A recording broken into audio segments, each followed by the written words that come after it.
Vamos a hablar algo sobre los hijos y déjenme simplemente introducir esto de esta forma. Los hijos son una bendición de Dios, no cabe duda. Los hijos dependen de la voluntad de Dios también.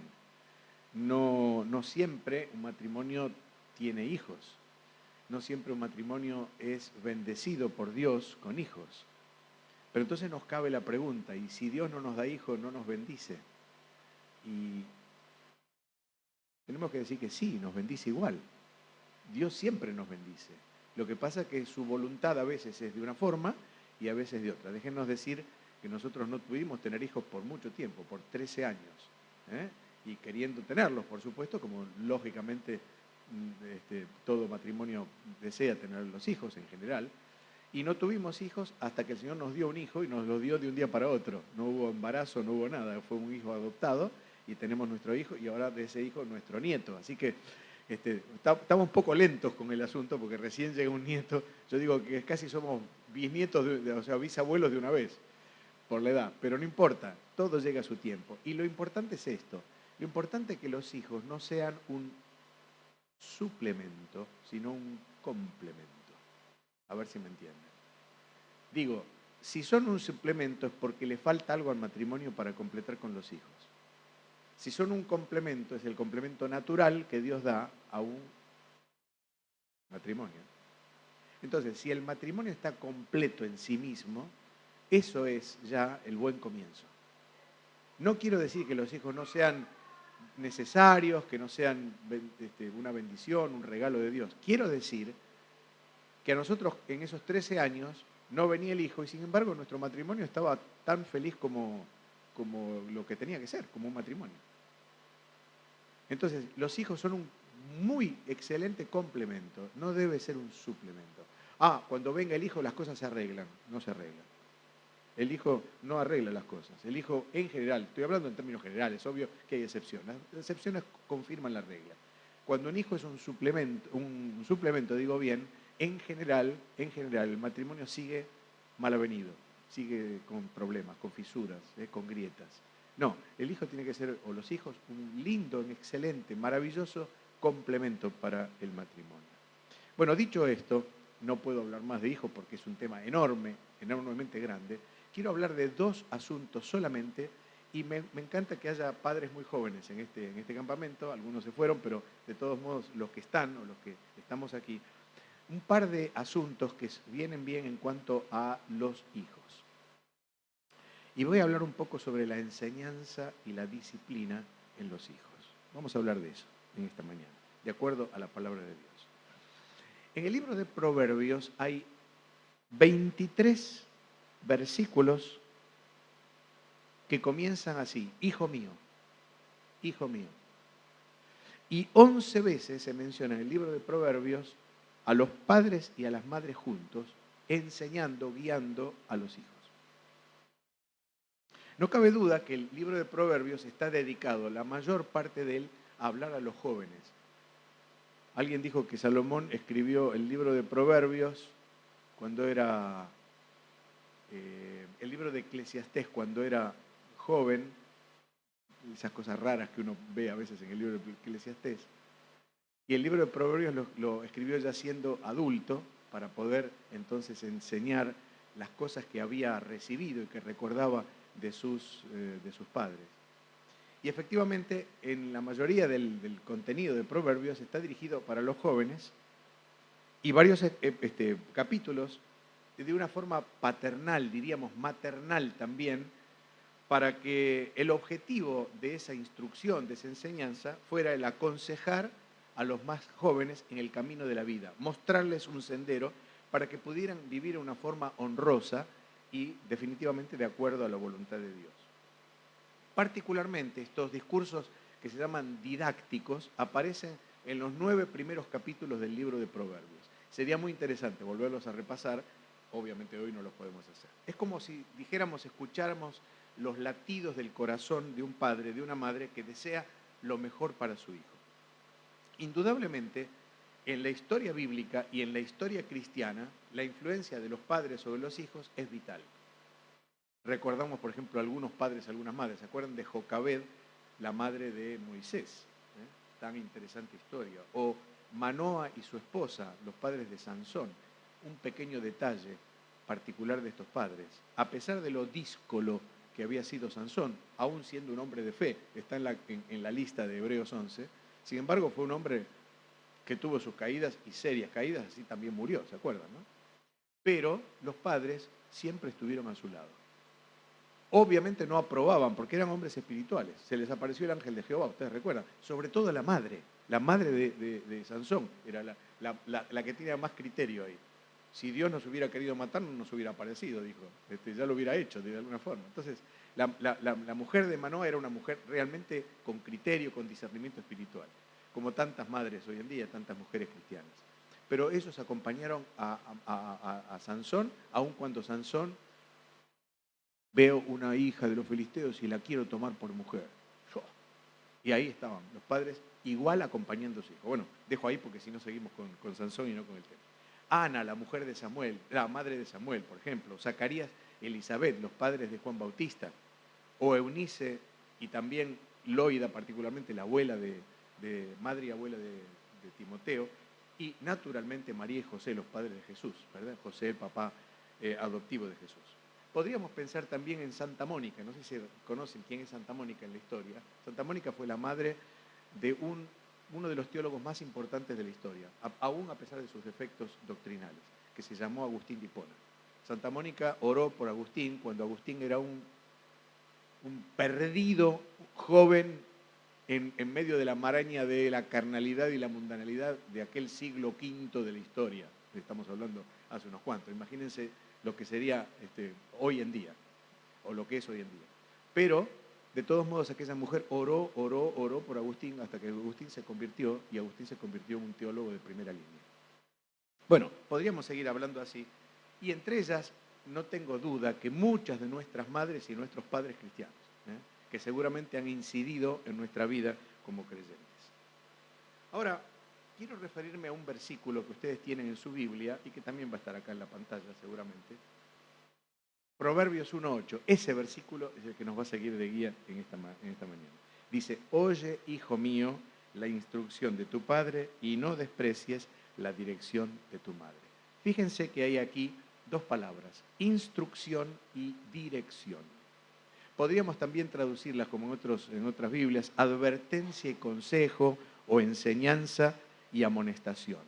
No importa, vamos a quedarnos con instrucción y dirección. Y esas dos palabras vamos a tratar de explicarlas un poco. Es el complemento del padre y de la madre en un hogar que conforman una matriz de educación tan necesaria siempre, en todos los tiempos, pero probablemente hoy, dada la moral o la inmoralidad de este mundo y de los principios espirituales tan escasos que hay en la sociedad de hoy, este mundo que vivimos. Instrucción y dirección son las palabras que nos van a llamar la atención y que deseo meditar con ustedes. Empecemos primero hablando sobre la instrucción. La instrucción en este versículo es la parte vital de la enseñanza del hombre varón, del marido, del padre varón. La palabra instrucción, que es el mismo vocablo que en el original se traduce en el versículo 7 de ahí, de Proverbios 1, como enseñanza. Instrucción equivale a enseñanza. Realmente proviene de un término griego. El término es, no importa el término, se los digo, pero no importa el término, musar, que significa, entre otras cosas, fíjense, instrucción o enseñanza, disciplina, castigo y además escarmiento. Eso está dentro de este término musar que aparece allí. Fíjense, para ver su magnitud, cómo aparece en Isaías 53:5. Dice: mas él herido fue por nuestras rebeliones, molido por nuestros pecados, el castigo de nuestra paz. La palabra castigo es esa palabra, musar, instrucción, enseñanza. Así que fíjense a dónde llega esa palabra, que el castigo de nuestra paz sobre Cristo utiliza ese mismo término. William Vine, ese gran escritor y teólogo y erudito en el griego, dice: cuando musar se imparte como instrucción, pero no se observa, el musar del castigo o de la disciplina pueden ser el paso siguiente. ¿Se entiende lo que digo? Cuando la instrucción, la enseñanza no se entiende, el chico no lo entiende, entonces musar, en vez de ser una enseñanza verbal, se transforma en castigo. Y de alguna forma el castigo es la segunda parte, digamos, la segunda instancia. No emprendiste con la primera, ahora vas a aprender con la segunda. Y es la misma palabra que se utiliza. Por supuesto que esta instrucción de los padres tiene que ser una instrucción comprometida, personalizada, no por abuelos. La enseñanza no se terceriza en la Biblia, la hacen los padres. Ciertamente hay circunstancias difíciles por trabajo, cuando el trabajo es lógico. Y déjenme hacer un paréntesis también acá, ya que estamos en familia, vamos a decir. A veces el trabajo no es lógico porque queremos tener antes de tiempo las cosas que nos ocupan el tiempo. ¿Se entiende lo que digo? Entonces, claro, si yo quiero tener todo junto, naturalmente tengo que trabajar más horas porque necesito más plata. Y entonces cuando hago eso, estoy descuidando a cosas que son muy importantes en mi vida. Démosle tiempo al tiempo, hermanos. Les aseguro que todo llega.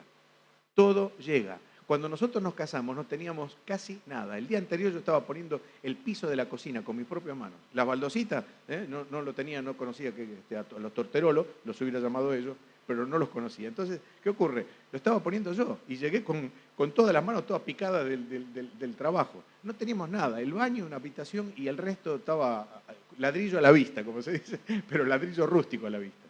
Todo llega, con los años todo llega, no hay que apurarse. Claro, yo me empeño, saco un préstamo, si puedo, o lo que fuera, o me meto hasta acá, y luego, claro, tengo que solucionarlo el tema ese. Y descuido las prioridades de la vida.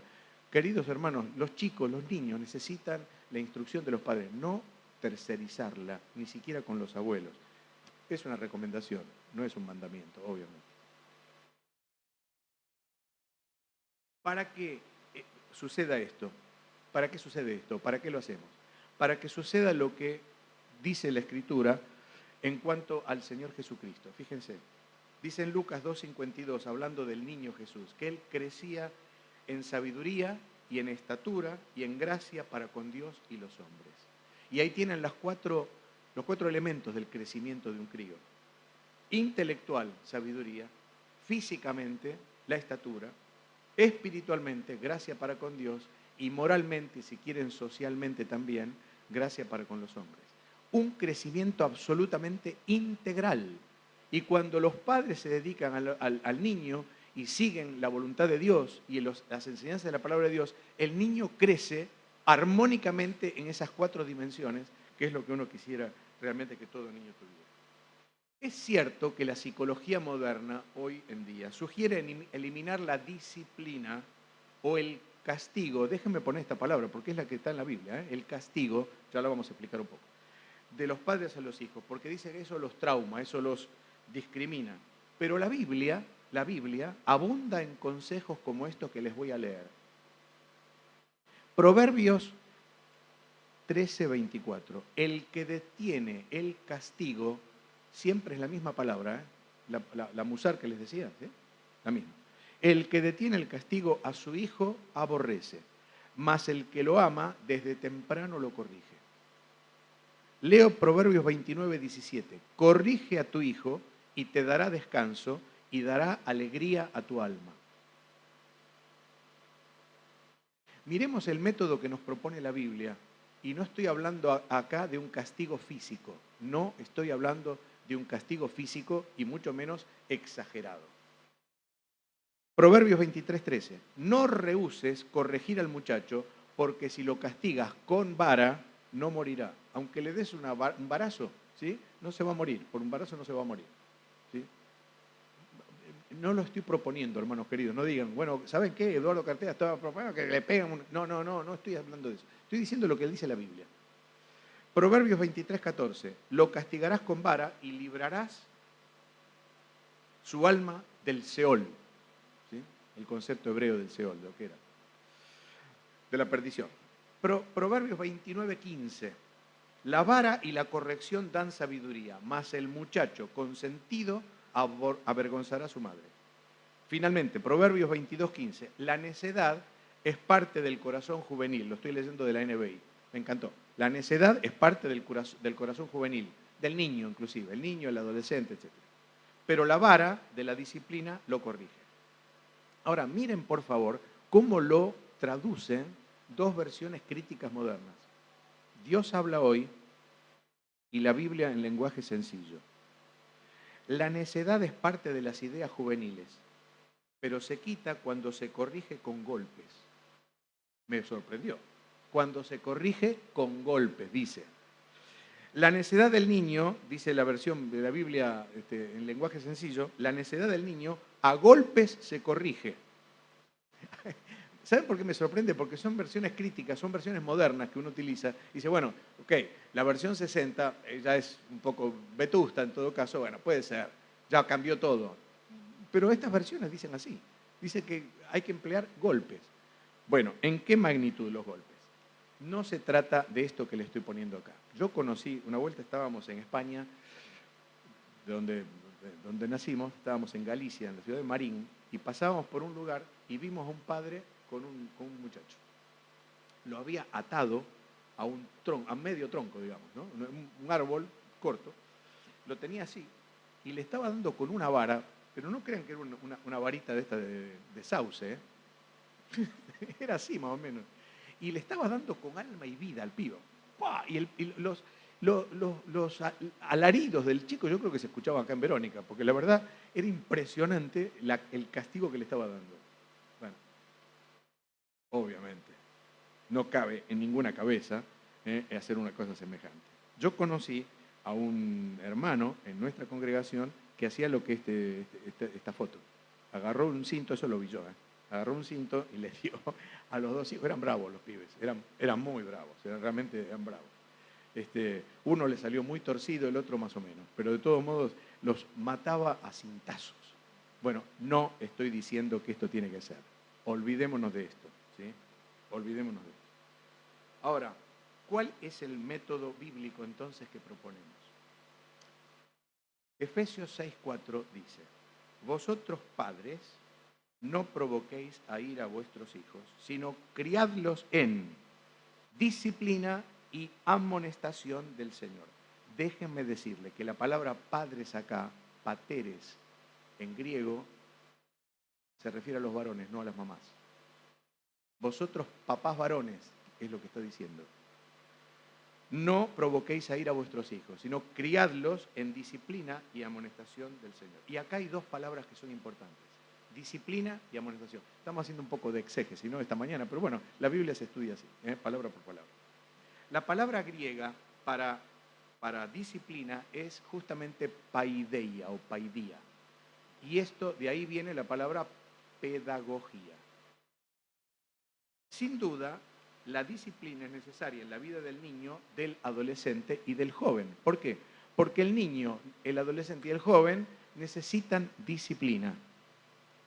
Y la disciplina es el método que utiliza Dios. En el capítulo 3 y versículos 11 y 12 leemos esto de Proverbios. No menosprecies, hijo mío, el castigo de Jehová, ni te fatigues con su corrección. Porque Jehová al que ama castiga, como el Padre al Hijo, a quien quiere. Quiere decir que existe un castigo. Ah, no, castigo. Dios no castiga. Dios prueba, Dios... No. ¿De dónde sacaron eso? Dios sí castiga. Miren, se lo voy a leer en otro lugar, porque el Nuevo Testamento no lo deja para el Antiguo, también lo trae el Nuevo, y lo dice justamente en la Epístola de los Hebreos capítulo 12, y dice, ya habéis olvidado la exhortación que como a hijos se os dirige, diciendo, hijo mío, no menosprecies la disciplina del Señor, ni desmayes cuando eres reprendido por Él, porque el Señor, fíjense, al que ama, disciplina y azota a todo aquel que recibe por hijo. Si soportáis la disciplina, Dios os trata como a hijos. Porque ¿qué hijo es aquel a quien el Padre no disciplina? Pero si se os deja sin disciplina, de la cual todos han sido participantes, entonces sois bastardos y no hijos. Por otra parte, dice el apóstol, tuvimos a nuestros padres terrenales que nos disciplinaban y los venerábamos. ¿Por qué no obedeceremos mucho mejor al Padre de los Espíritus y viviremos? Y aquellos, ciertamente por pocos días nos disciplinaban, como a ellos les parecía. Pero Dios, para lo que nos es provechoso, para que participemos de su santidad. Y agrega como corolario final, es cierto que ninguna disciplina al presente parece ser causa de gozo, sino de tristeza. Pero después, esa disciplina da fruto apacible de justicia a los que en ella han sido ejercitados. Por lo cual, levantad las manos caídas, las rodillas paralizadas y haced sendas derechas para vuestros pies, para que lo cojo no se salga del camino, sino que sea sanado. ¿Dios nos disciplina? Sí, claro que sí. ¿A ustedes los ha disciplinado alguna vez? Casi estoy diciendo, por levantar la mano, aquel que nunca lo ha disciplinado. Pero si es así, es porque no es un hijo de Dios, porque Dios disciplina a sus hijos. ¿Sí? Y cuando Dios disciplina, a veces la disciplina de Dios es dura. ¿O no? ¿Es cierto? A veces Dios nos pone el dedo y wow, duele, duele, duele. Al Señor le dolió. A los apóstoles le dolieron también. Pregúntenle a Pablo si no le puso en disciplina. Pregúntenle. Pregúntenle a Job si no tuvo disciplina de parte de Dios. ¿Y qué? ¿No los quería Dios? Al contrario. Al contrario, los amaba. Porque los amaba, los disciplinaba. Si amás a tu hijo, lo vas a disciplinar. ¿Cómo? No lo vas a matar a palazos, pero le vas a tener que dar algún castigo alguna vez. ¿Cuál? No lo sé. Depende de cada uno. Le privarás de alguna cosa. Le negarás alguna cosa. Lo pondrás en penitencia contra la pared. No sé si se usa ahora contra la pared. No, ya no. ¿A vos te ponían contra la pared? Claro que sí. Tengo dos hermanas, así que no voy a decir quién. Pero una de ellas, bueno, sí, casi la van a adivinar porque era cuando yo era chico. Una de ellas tenía un carácter bravo. Entonces nos portábamos mal y mi madre nos ponía en penitencia. Y yo a los 10 minutos, 5 minutos, para no exagerar, ¿no? Para creer que realmente estaba arrepentido, yo lloraba y listo, me levantaba del castigo. La señora no. Ella se quedaba en el rincón y una vez se quedó, yo no sé si toda la noche, pero gran parte de la noche se quedó en el rincón, porque no cedía. No se arrepentía y entonces no le levantaban el castigo. Mi madre tenía un método muy interesante. A veces, alguna vez lo conté, Ligia ya lo conoce. Mi madre, yo cuando hacía cosas raras, malas, entonces, ¿qué hace un chico cuando viene la madre y hace una cosa mala? Sale disparando, ¿no? Sale corriendo. Entonces mi madre tenía un método fantástico. Me decía, cuanto más corres, ella era española, así que hablaba así en español, cuanto más corres, más cobras. Entonces yo, que al final fui contador o parecido, hacía un cálculo de costos en mi mente y yo decía, bueno, a ver, ¿qué me conviene? Si corro, cobro. Si me entrego, cobro menos. Con alma y vida me entregaba.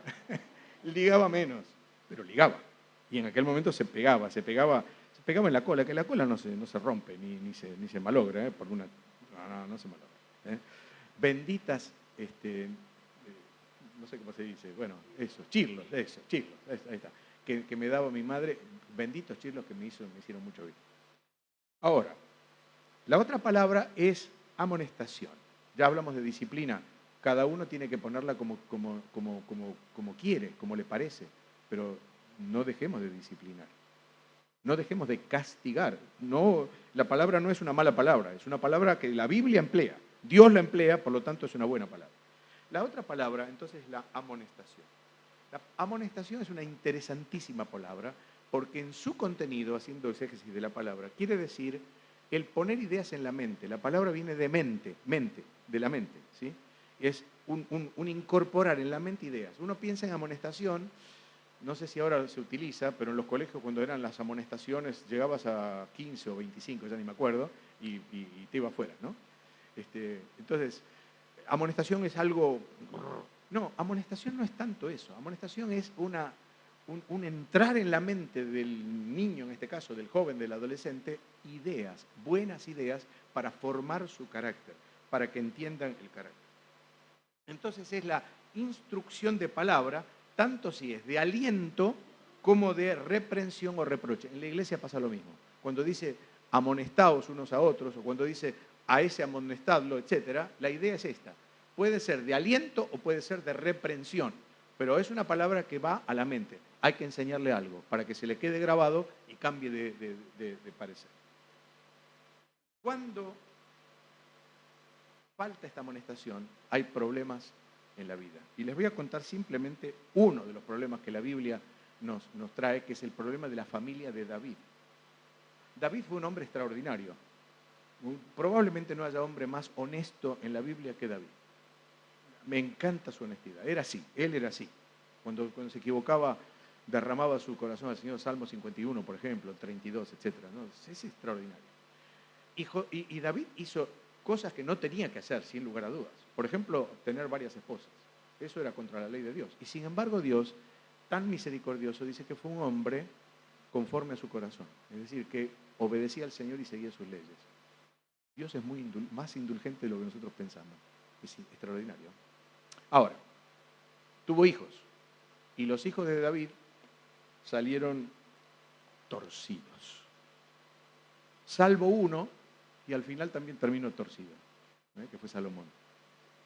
¿Ustedes se acuerdan? Adonías el mayor provocó una sedición y terminó asesinado por un general. Absalón, ¿recuerdan a Absalón? Un progre, un narcisista, un hombre que se miraba al espejo y decía, qué lindo que soy, se dejaba el pelo largo para impactar a las mujeres. Bueno, quiso usurpar el trono de David, murió colgado de un árbol, ¿ustedes recuerdan? Amnón se enamoró de su hermana Tamar, y llegó a violarla, y entonces Absalón lo mató. Fíjense los pecados de los hijos de David. Fueron un tremendo peso para el corazón de este gran hombre de Dios. ¿Y cuál fue la causa? La causa fue la mala educación que tuvo hacia sus hijos. Me olvido de poner esto y entonces tengo que seguir.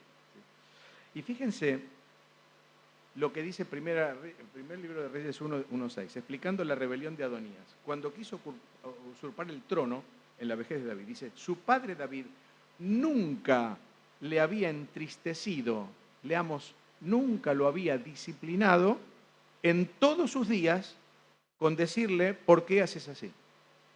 Ese fue el gran problema de David. Semejante hombre, estadista, autor de salmos, poeta, un hombre impresionante, nunca le dijo a sus hijos, en este caso a Adonías, nunca le dijo, ¿por qué haces así? ¿Cuál fue el error? El error fue de David. ¿Cómo lo pagó? Con un hombre perdido, con un hijo perdido. Déjenme decirle que ser un buen líder no significa ser un buen padre. Hay líderes de las iglesias que son impresionantes maestros de la palabra, pastores de la Grey, pero no buenos padres. Y me parece que todo empieza por la casa. Si no empieza por Jerusalén, ¿cómo vas a Judea y después a Samaria y después hasta lo último de la tierra? Tu Jerusalén es tu hogar.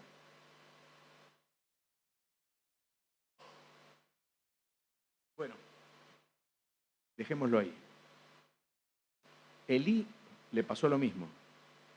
Los hijos de Elí eran hombres impíos y no tenían conocimiento del Señor, dice. Elí, el sacerdote.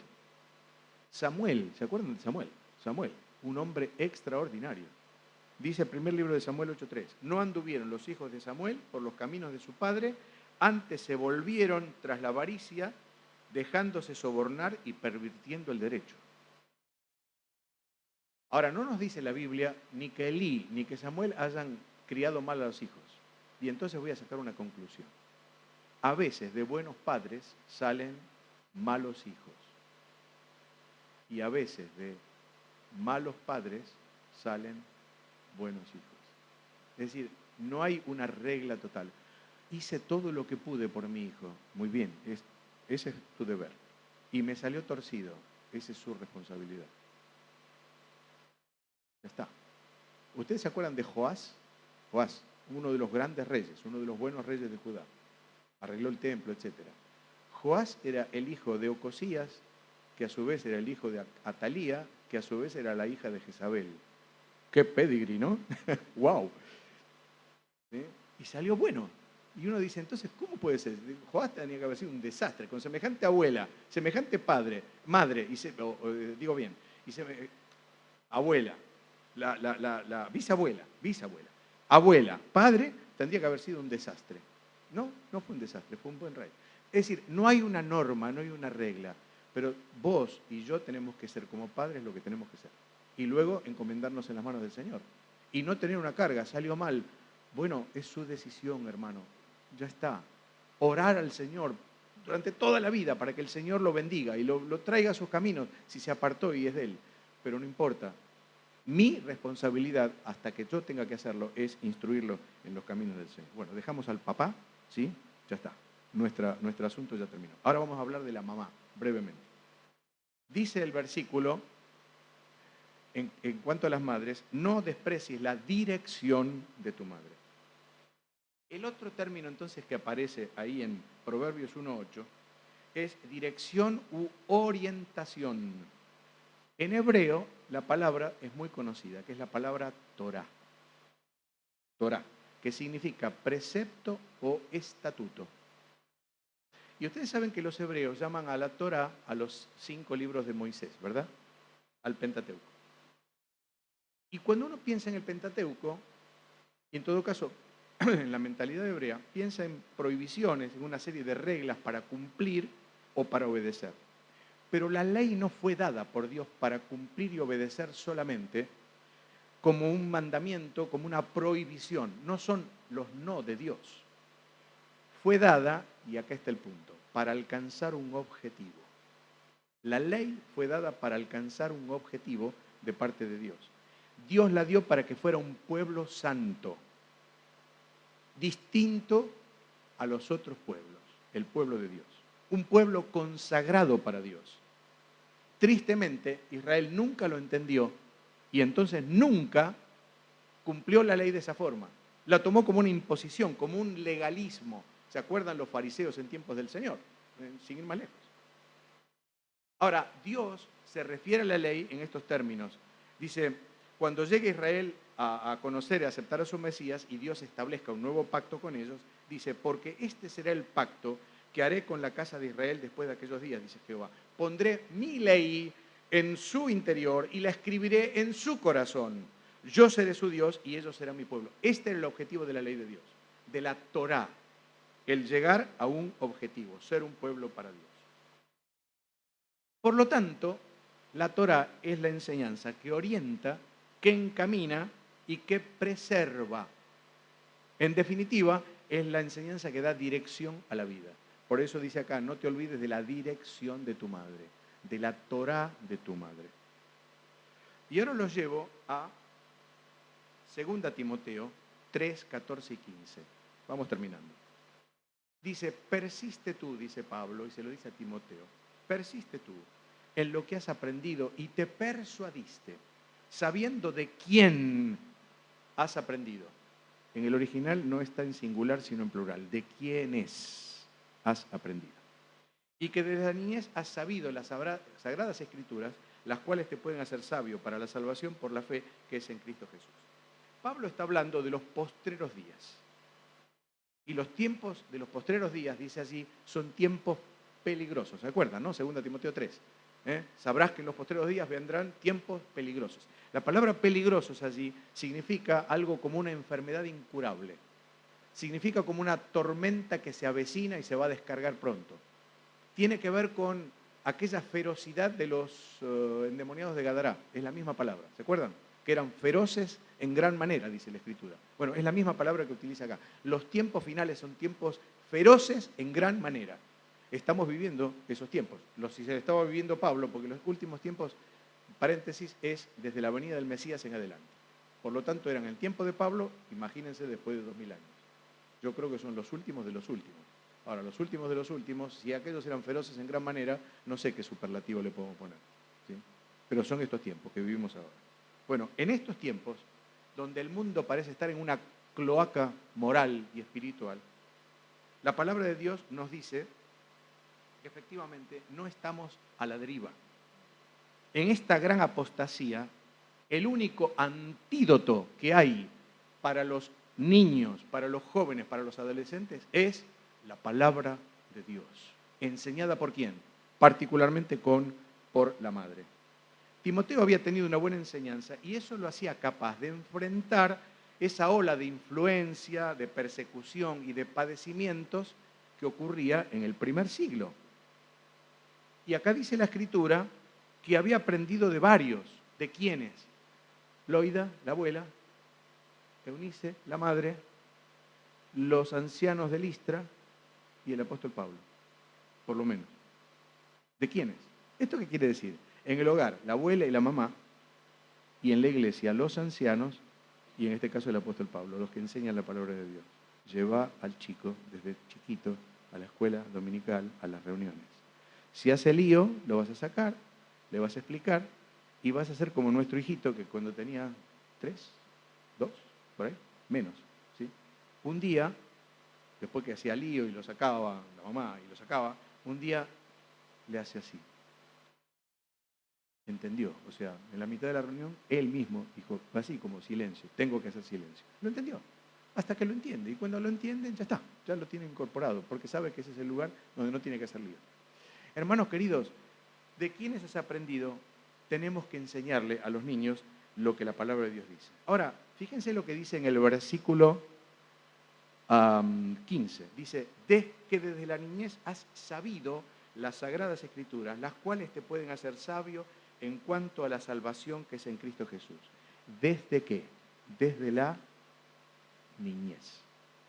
La palabra, otra vez, niñez, ahí es una palabra muy interesante, que no significa solo niños de corta edad, significa también bebés que están por nacer, y miren qué curioso, y también se aplica a los bebés que todavía no han nacido. ¿Qué quiere decir? Quiere decir que la mamá, y tal vez la abuela, pero la mamá particularmente, de Timoteo, antes que Timoteo hubiera nacido, ya le estaba enseñando las Escrituras. Y uno dice, ¿puede aprender antes de nacer? Sí, puede aprender. No voy a entrar en este detalle, pero ustedes saben, sobre todo las mujeres saben muy bien que los niños tienen percepciones y que si la mamá hace lo que no tiene que hacer, el niño le repercute en el niño. Y si hace lo que tiene que hacer bien, pues también le repercute. Por lo tanto, esa palabra, brefos es la palabra, que se utiliza para aún no natos, es una indicación formidable para que las mamás enseñen a sus críos, aún antes de nacer, la palabra del Señor. Cuanto más después. Y por eso la Escritura dice en 1 Timoteo 2:15, que a pesar de la caída, dice, la mujer se salvará ¿cómo? Criando hijos. Es la reivindicación de la mujer, es la gran tarea de la mujer, el enseñar a sus hijos. ¿Cuál es el efecto? ¿Cuál es el efecto? El efecto es que efectivamente, todo esto ya lo vimos, el efecto es que has sabido, dicen las Sagradas Escrituras, has sabido. Has sabido quiere decir que no solamente es algo intelectual, sino que también práctico. Has llegado a su vida para salvación. El Salmo 19 dice, la ley del Señor es perfecta que convierte el alma y el testimonio del Señor es fiel que hace sabio al sencillo. Le hacen sabio para la salvación, ¿qué quiere decir? Las cuales te pueden hacer sabio para la salvación. Para ser salvo, está bien, y luego para vivir la salvación. Porque la salvación no solamente se cree, se vive. El periodo de la salvación que se vive es el periodo de la santificación, entre nuestra conversión y nuestra glorificación. Todo este periodo que es nuestra vida está regido en un niño por la palabra de Dios cuando es enseñada por la mamá como tiene que ser. ¿Se da cuenta? Has sabido las Sagradas Escrituras, las cuales te pueden hacer sabio para vivir la salvación, para que vivas como un salvo, para que vivas como un hijo de Dios, para que aprendas a ser santo como Dios es santo. Por lo tanto, podemos decir, hermanos queridos, que nuestros hogares son los santuarios donde se forjan vidas espirituales. Nuestros hogares son esos lugares donde el papá y la mamá no necesariamente todo el día tienen que estar leyendo la Biblia, ni no necesariamente todo el día tienen que estar hablando de cosas espirituales. No es así. Pero sí tiene que haber un tiempo para la lectura de la palabra de Dios, para la enseñanza de la palabra de Dios y particularmente con el ejemplo. El niño ve y copia por ver. Y si te ve de rodillas, vas a ver que él tiene que orar así. Si te ve leyendo la Biblia, vas a ver que que él también tiene que leer la Biblia. El ejemplo es vital en la carrera de los niños y el hablarle de las cosas del Señor. Así que, corrección y dirección. Corrección por el papá, dirección por la mamá. ¿Sí? Y esto es como el Salmo 23 dice, la vara y el callado. Y la vara y el callado son los aperos de un pastor fiel. Y cuando el padre y la madre, cada uno en su rol, pero ambos criando a sus hijos, lo hacen en el temor de Dios, los hijos aprenden lo que Dios quiere en su palabra, con corrección y con dirección. Bueno, he terminado en esta mañana.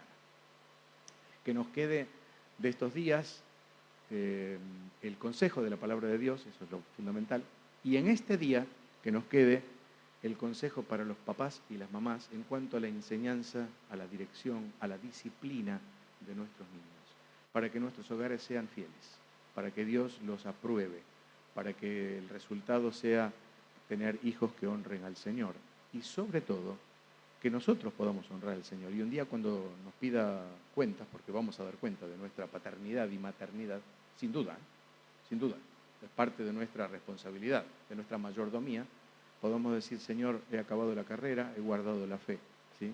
He hecho lo que tenía que hacer. Y entonces recibiremos el premio que el Señor tiene guardado para aquellos que son suyos.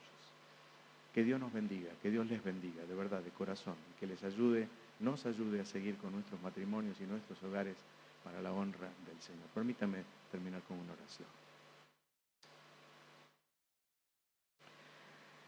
Padre, te damos gracias en el nombre del Señor Jesús por este tiempo de reflexión que nos has dejado en estos días. Es tu palabra la que nos exhorta, es tu palabra la que nos guía, Señor, es tu palabra la que nos alimenta, es tu palabra la que nos corrige, nos ajusta a lo que tú quieres para nuestras vidas, matrimonios, hogares, familias, hijos. Gracias, Padre, por tanto consejo. No nos has dejado a la deriva, nos has dado una brújula, un GPS, una bendición que es tu palabra. Y te rogamos que lo dicho en estos días, aunque sea algo, Señor, que el Espíritu Santo lo aplique verdaderamente, conscientemente, seamos capaces de entender qué cosas tenemos que mejorar, tenemos que corregir y aquellas por las cuales tenemos que darte gracias porque nos has dado sabiduría de lo alto para poder cumplirlas de acuerdo a tu precepto. Bendice estos hogares, Señor, estas familias, los más jóvenes, los que no son tan jóvenes, en cada etapa de la vida. Bendice estos hermanos, estos hermanos que son también parte de sus iglesias, que nuestras iglesias, en definitiva, tú lo sabes, está compuesta por familias, que podamos ser familias que te honran en medio de un mundo tan adverso, tan perdido, Señor, en sus delitos y en sus pecados. Que tu bendición caiga sobre nosotros. Te lo pedimos de todo corazón, con mucha gratitud, en el nombre del Señor Jesús, nuestro Salvador.